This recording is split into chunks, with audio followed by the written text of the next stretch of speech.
the comments I got a request for smash burgers, so that's what we're making today. A smash burger is one of the best ways to enjoy a burger, so you're going to want to stick around till the end of the video. I'm going to grind the meat for these smash burgers. I got some Angus chuck steak, and I got an Angus sirloin. There's plenty of fat on these steaks. I'm just going to cut them up. I'm going to put them on a sheet tray here. And grinding your own meat is great because you completely control the flavor and the fat content of your ground beef. You can mix and match the different cuts of meat. I'm using sirloin and chuck here. Short rib works well, brisket. You can really change up the flavor combination for your burger. I'm putting all the beef on a sheet tray here. I'm going to pop it in the freezer for an hour or so it gets nice and chill. This is going to help with the grinding process. If it was room temperature or warm, the fat and everything would get stuck in the grinding machine. Now that all the meat is chilled, we'll add it to our tray here and begin to grind it.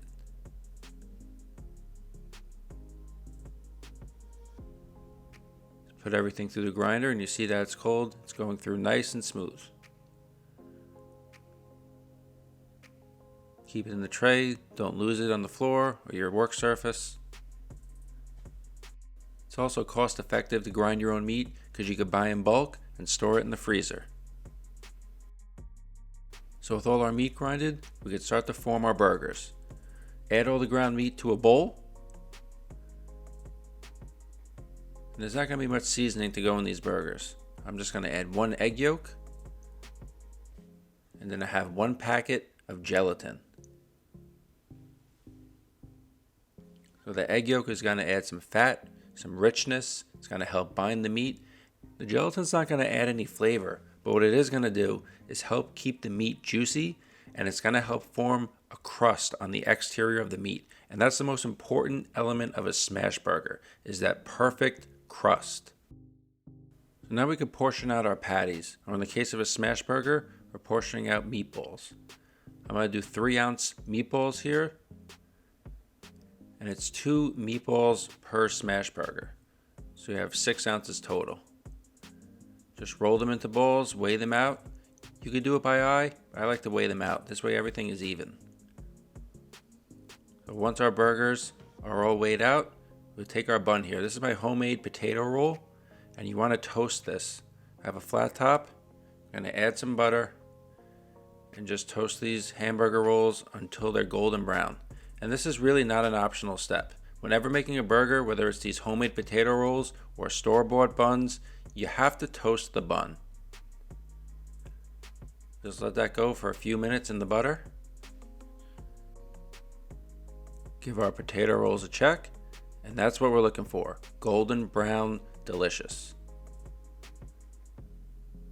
Take these off, and we can start to assemble our burgers. You want to do this before we cook the meat, because the meat's going to cook relatively quick. I have my homemade special sauce here, another key component to the smash burger. I want to spread this on each side of the bun, and make sure you spread all the way to the edge. Don't just put a little dollop in the center. Now we could add our pickles, and then shredded lettuce on top of that.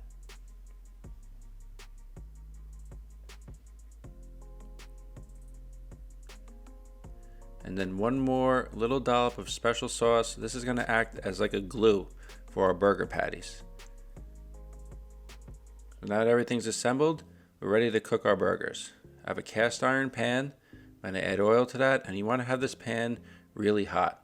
When I say really hot, I mean screaming hot, like set off your smoke alarms hot. You see how the oil is smoking? That's exactly what you want.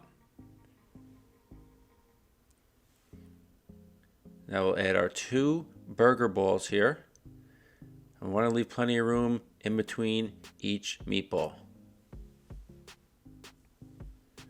Have a piece of parchment paper put on top of the burger so nothing sticks, and just smash it down.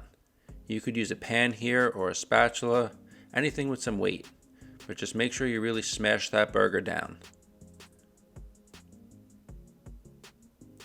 And do the same thing for our other meatball. Parchment paper, smash it down.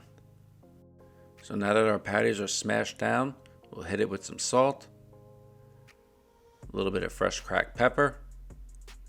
And these are going to cook like 90% of the way on one side. Let them go about 90 seconds.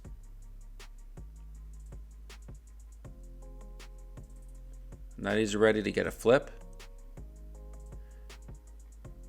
Carefully flip your patties. And that's the crust we're looking for. That's the reason we get that pan screaming hot, why we added the gelatin, because that is all flavor. That caramelized brown crust on these smash burgers. I'm fogging up my camera lens. So at this point we'll add our cheese. 2 slices of cheddar cheese on each patty. Let that melt for a few seconds. And then we'll stack these up. And these burgers will be done. Everything's ready to go. And we'll just add our meat right onto our burger bun. Put the top on.